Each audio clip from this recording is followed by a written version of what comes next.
Welcome to Starlight Sci-Fi, where imagination meets the stars. Dive into humanity's boldest journeys and brightest triumphs among the cosmos. Like, subscribe, and explore the stories that prove humanity's resilience is truly out of this world. In a galaxy-spanning academy for survival excellence, one human faces ridicule from alien peers for his primitive tools. But when the test pushes everyone to the brink, humanity's resourcefulness might just prove to be the ultimate advantage. The Universal Survival Academy was unlike any institution in the galaxy. It was a place where only the bravest and most capable dared to enroll. Situated on a rogue planet in a dying star system, it tested the limits of every known species' ability to survive. The planet's environment was engineered to challenge even the most advanced lifeforms. Gravity fluctuated wildly, ranging from crushing force to near weightlessness within the span of minutes. Weather systems shifted unpredictably, combining searing heat with freezing storms. Toxic air pockets and predatory creatures added to the constant peril. For the students, survival wasn't just a skill, it was the only rule. Cadets from dozens of alien species arrived annually, each carrying the pride of their homeworld. Some came from aquatic planets with no dry land, their gills adapted to filter air. Others came from low-gravity worlds where their elongated limbs made them seem almost spectral. Most of these beings viewed humans as quaint and outdated species relying on primitive tools and instincts. Humanity was an evolutionary relic to many of them, a reminder of how far other civilizations had advanced beyond their beginnings. Elias Moore was one of only 3 humans ever to attend the academy. At 21, he was unremarkable in appearance, short, wiry, and perpetually serious. To his classmates, he was the definition of an oddity. His survival kit consisted of a single coil of synthetic rope, a multipurpose knife, and a pouch of what looked like trail mix. Compared to the high-tech gear of his peers, it seemed laughable. The alien cadets carried devices that bordered on miraculous. One insectoid species had nanobots that could terraform terrain to their advantage. A reptilian species brought a gravity harness, capable of stabilizing the user even in the wildest gravitational shifts. A biomechanical species had drones equipped with artificial intelligence, capable of scouting, mapping, and defending. Against this backdrop, Elias' rope might as well have been an artifact from a forgotten age. Despite the Academy's strict decorum, Elias caught the glances and smirks as he unpacked his kit. The aliens didn't say anything they didn't need to. The disdain in their posture was enough. He could hear them in his mind. A rope. What is he going to do? Tie a knot around the stars? But Elias ignored the silent ridicule. He wasn't here to prove anything to them. He was here for himself. The dean of the academy, a towering being with crystalline skin that shimmered like the night sky, stepped forward to announce the challenge. Each cadet would be dropped into a random location on the planet. Their mission to collect 3 rare fruits known as tree looms, glowing orbs that grew in the most hostile corners of the landscape. These fruits were prized for their difficulty to harvest, as they were protected by hazardous environments, deadly predators, and gravitational anomalies. Survive, the dean said, his voice resonating across the assembly, and prove your worth. As the cadets were escorted to their pods, Elias adjusted the rope on his shoulder. He felt the weight of his classmates' stares, but he didn't look back. What they saw as outdated, he saw as reliable. In his hands, the rope was more than just a tool, it was a lifeline, a testament to human adaptability. Moments later, the countdown began, and the cadets were launched into the chaos of the academy grounds. As Elias' pod hurtled toward the surface, he took a deep breath. The landscape below was a chaotic mix of jagged cliffs, shifting sands, and shadowy depths. The test had begun, and the whispers of mockery faded as the planet prepared to push every cadet to their limit. When Elias' pod slammed into the ground, the impact rattled his teeth, and he braced himself against the restraints. The door hissed open, revealing an otherworldly landscape that stretched as far as the eye could see. The planet's surface was a chaotic blend of extremes. Jagged cliffs cut through the land like ancient scars, and canyons plunged into shadowy depths where no light seemed to reach. Rivers of molten rock crisscrossed the terrain, their heat rippling through the air, while patches of frozen ground glinted like shards of glass. Gravity pulsed unpredictably, alternating between a crushing weight and moments where his body felt almost too light to stay grounded. Elias stepped out of the pod and onto the uneven ground. Every step was precarious. The ground seemed to shift beneath his boots, and the air was heavy with the scent of sulfur. Overhead, storm clouds swirled in unnatural patterns, flickering with electricity. In the distance, he caught a glimpse of one of the glowing tree-loomed fruits. Perched high on a sheer cliff face, it shimmered like a beacon, its warm orange glow stark against the cold, gray rock. He scanned the area. There were no visible paths leading to the fruit, just the unforgiving cliff, its surface jagged and uneven. Elias tightened his grip on the rope coiled over his shoulder. This would be his first challenge, and it wasn't going to be easy. Above him, alien drones buzzed like mechanical insects, piloted by cadets who had brought advanced scouting tools. One cadet, a towering creature with chitinous limbs, flew effortlessly past him, the hum of their gravity stabilizer faintly audible. They didn't even glance in his direction, as if his presence was irrelevant. Elias watched them ascend, their technology effortlessly carrying them toward their goal. But as Elias took a closer look, he noticed something peculiar. The cliffs weren't just steep, they were alive. The rock face moved subtly, like a breathing creature, and cracks rippled through it unpredictably. Small creatures scuttled out of those cracks, their sharp claws making quick work of anything in their path. The alien cadet's stabilizer flickered, and the hum stopped abruptly. Gravity shifted again, and the cadet plummeted downward, their drone following helplessly. Elias didn't wait to see what happened next. He uncoiled his rope, searching for a secure anchor point. There were no second chances on this planet, and he wasn't about to rely on guesswork. Finding a sturdy outcropping of rock, he tied a secure knot, testing it twice before beginning his climb. The ascent was grueling. The planet's fluctuating gravity turned every movement into a gamble. One moment, he felt almost weightless, his muscles straining against the lack of resistance. The next, gravity bore down on him with crushing force, threatening to pull him back to the ground. Sweat slicked his palms, and his fingers ached as he gripped the rough rock. Midway up, a shadow passed over him. He froze, clinging to the rock face as a massive winged creature soared overhead. Its leathery wings spanned at least 10 meters, and its predatory eyes scanned the cliffs for movement. Elias stayed perfectly still until the creature flew off, its shriek echoing through the canyon. When he finally reached the ledge, the tree-loomed fruit was closer than ever. It clung to the cliffside, its soft glow almost inviting. But as he approached, he realized it wasn't unguarded. The fruit was entangled in barbed vines that writhed like living snakes. The vines reacted to his presence, their sharp thorns glinting ominously. Elias pulled out his blade and began to cut carefully. The vines hissed as they recoiled from the blade's edge, but they didn't retreat easily. One thorn grazed his arm, slicing through his suit. He gritted his teeth against the pain, focusing on his task. After what felt like an eternity, he freed the fruit and secured it in his pack. As he began his descent, a low growl rumbled from the canyon floor. Looking down, he saw a massive predator stalking the base of the cliff. Its scales shimmered like liquid metal, and its glowing eyes locked onto him. Elias tightened his grip on the rope and quickened his pace. The planet was already testing him in every possible way, and this was only the beginning. Elias stood at the base of the cliff, the first tree-loomed fruit safely secured in his pack. The towering canyon walls seemed to stretch infinitely upward, jagged and scarred from eons of weathering.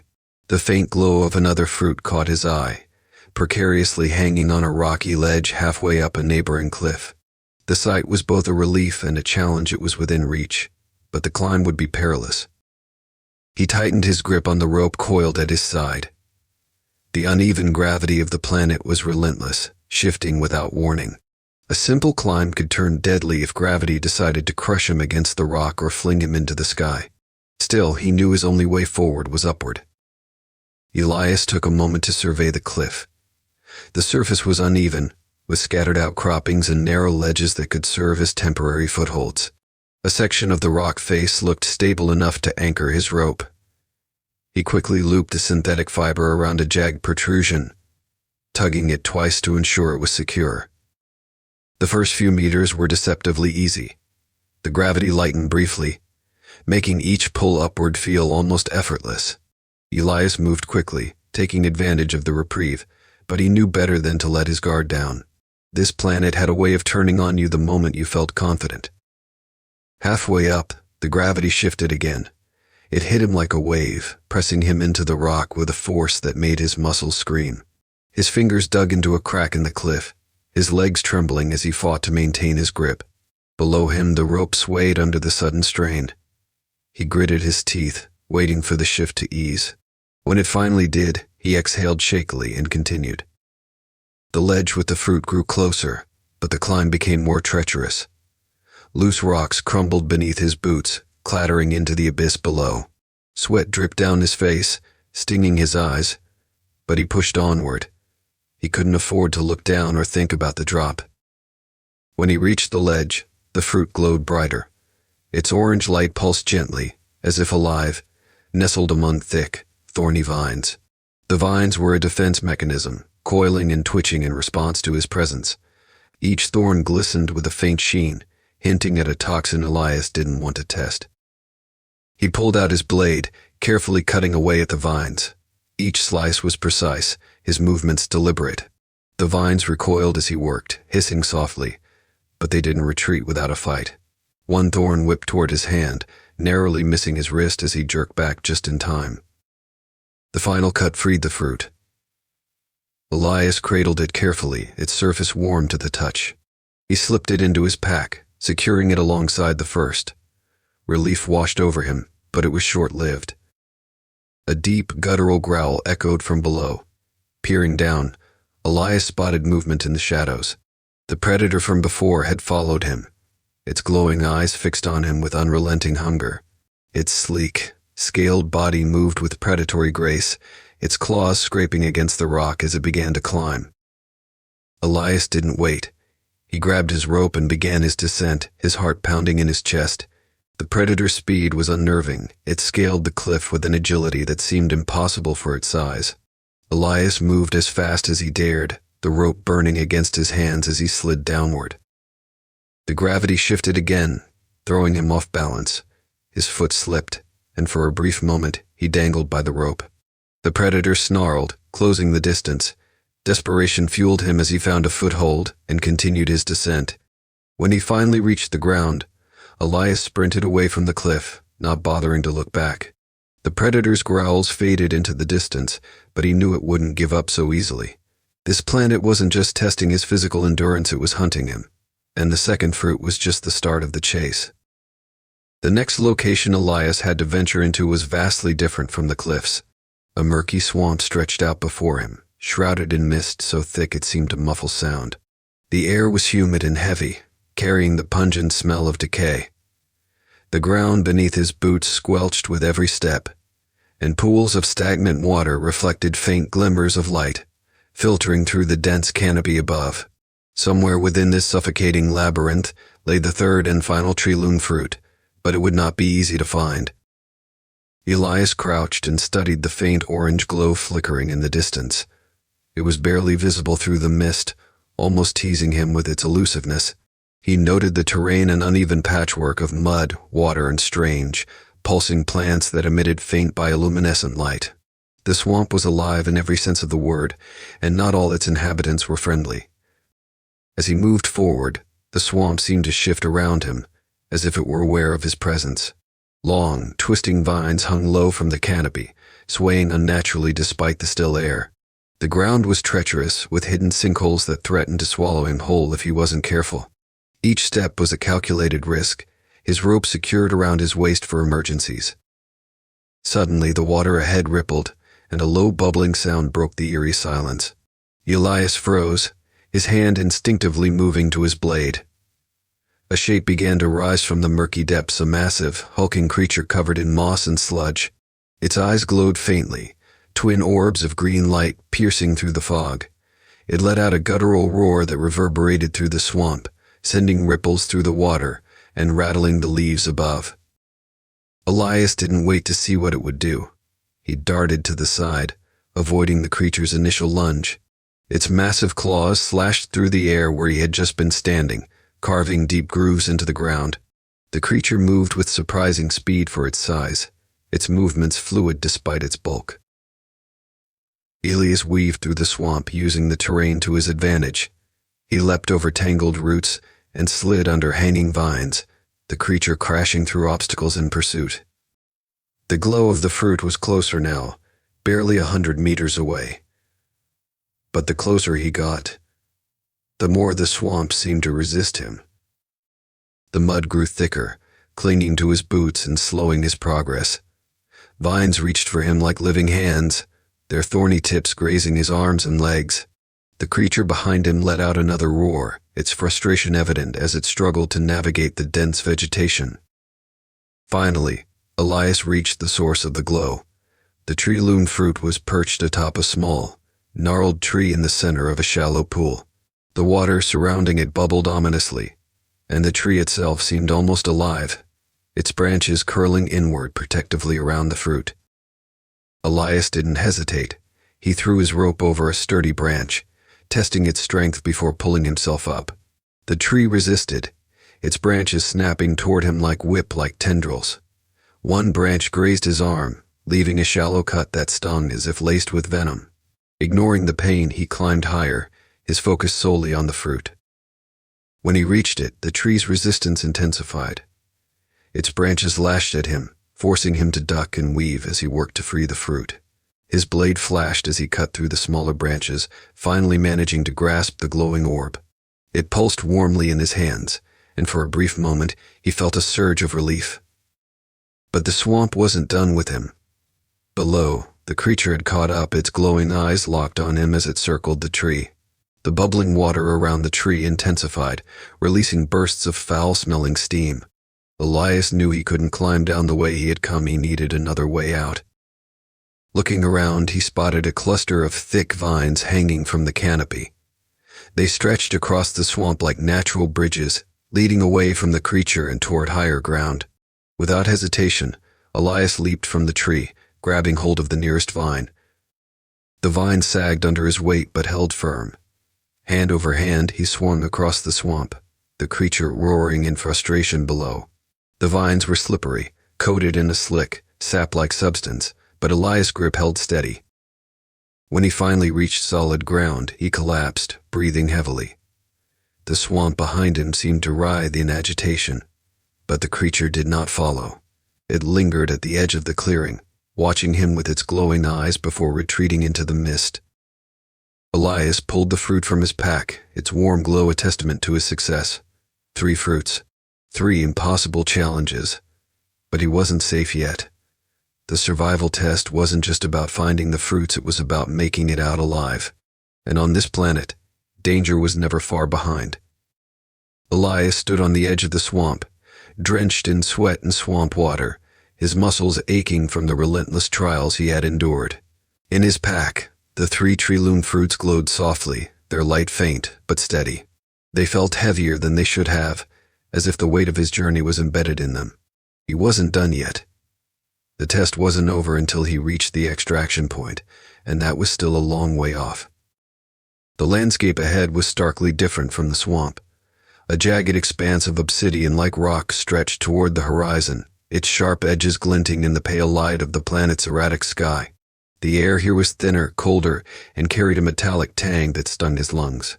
To make matters worse, the ground was fractured, with wide chasms cutting through the terrain. Some of the gaps glowed faintly, revealing molten rivers far below. Others were dark and endless, their depths a mystery. Elias tightened the straps of his pack and set out cautiously. Every step on the brittle, glass-like surface threatened to shatter the ground beneath him. The planet's unpredictable gravity made it worse, fluctuating without warning. At times he felt like he was walking on air, his movements too light to control. Other times, the weight bore down on him so heavily that his legs ached with every step. He kept his rope ready, knowing it might be his only lifeline in this unforgiving terrain. As he moved, the wind picked up, howling through the chasms like a mournful wail. It carried with it a sense of unease, as though the planet itself was aware of his presence and sought to stop him. The first chasm he encountered was wide, far too large to leap across. He scanned the edges for a way around, but the fissure stretched as far as he could see in either direction. The glow of molten rock deep below cast eerie shadows on the walls, creating the illusion of movement. Elias shook off the thought there was no time for hesitation. He secured his rope to a jagged outcropping, testing the knot with a sharp tug. Satisfied it would hold, he swung the rope across the gap, using the weighted end to anchor it to a sturdy rock on the opposite side. With a deep breath, he began the crossing. Hand over hand, he inched along the rope, the void yawning beneath him. The wind whipped at him, threatening to knock him off balance.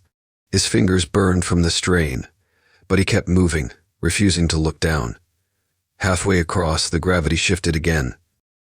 This time, it felt like the planet was pulling him downward, an invisible force dragging him toward the molten abyss. The rope groaned under the added strain, fibers creaking ominously.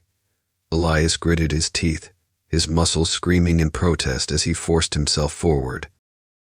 The moment he reached the other side, the rope snapped behind him, falling into the chasm below. He lay on the cold, sharp rock, gasping for breath. The planet wasn't just testing him anymore, it was actively fighting him. As he pressed on, he noticed something disturbing. The shadows in the chasm seemed to follow him, moving in ways that defied the flickering light of the molten rivers. At first he dismissed it as exhaustion playing tricks on his mind, but the longer he walked, the more certain he became that he wasn't alone. A sudden screech cut through the air, sharp and alien. Elias spun around, his blade in hand. From the darkness of a nearby fissure, a creature emerged. It was unlike anything he had seen before, a serpentine form with glistening, obsidian-like scales that shimmered in the dim light. Its eyes glowed faintly, like burning embers, and its movements were unnervingly fluid. The creature hissed, its body coiling as it prepared to strike. Elias didn't wait. He darted to the side, narrowly avoiding its attack. The creature's jaws snapped shut with a sound like shattering glass, its venom dripping onto the rock and hissing as it burned through the surface. Elias knew he couldn't fight it, not here, not now. He ran, his boots scraping against the brittle ground as the creature pursued him. It moved with terrifying speed, its body undulating like a ribbon of shadow. Ahead, another chasm loomed, but this one was narrower. Elias didn't have time to think. He pushed his body to its limit, leaping across the gap just as the creature lunged.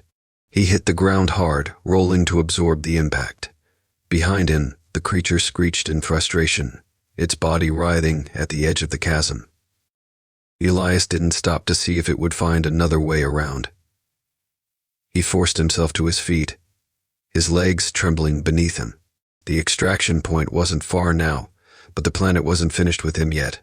Every step forward was a battle, and the shadows seemed to grow darker with each passing moment. The path to the extraction point was an unrelenting gauntlet, each step forward feeling like a gamble with the unknown. Elias moved cautiously, his senses on high alert. His body ached from the constant strain, and his mind was clouded with exhaustion, but he couldn't allow himself to falter now. The extraction point was within reach if he could survive the final stretch. The terrain shifted yet again, the jagged obsidian plains giving way to a labyrinth of crystalline spires. The air hummed with energy, the spires emitting faint vibrations that resonated deep in his chest. Each spire was razor-sharp, their translucent surfaces refracting the faint light into dancing, prismatic colors. It was beautiful and deadly in equal measure. As Elias stepped carefully between the spires, he felt the planet's gravity fluctuate more violently than before. It pulled him in erratic directions, throwing off his balance and making every step treacherous. The rope he carried had become more than a tool, it was a lifeline. He used it to anchor himself to sturdier structures, ensuring he wouldn't be swept away by the planet's chaotic forces. The hum of the spires grew louder as he delved deeper into the crystalline maze, and the air became charged with static electricity. Sparks crackled around him, leaping between the spires like tiny bolts of lightning. Elias' hair stood on end, and he could feel the faint sting of electricity pricking at his skin. He realized that the energy in the spires was increasing, building toward something unpredictable and potentially catastrophic. Suddenly, a brilliant flash of light erupted ahead, followed by a deafening crack. One of the spires had discharged a massive bolt of energy, leaving a smoking crater in the ground.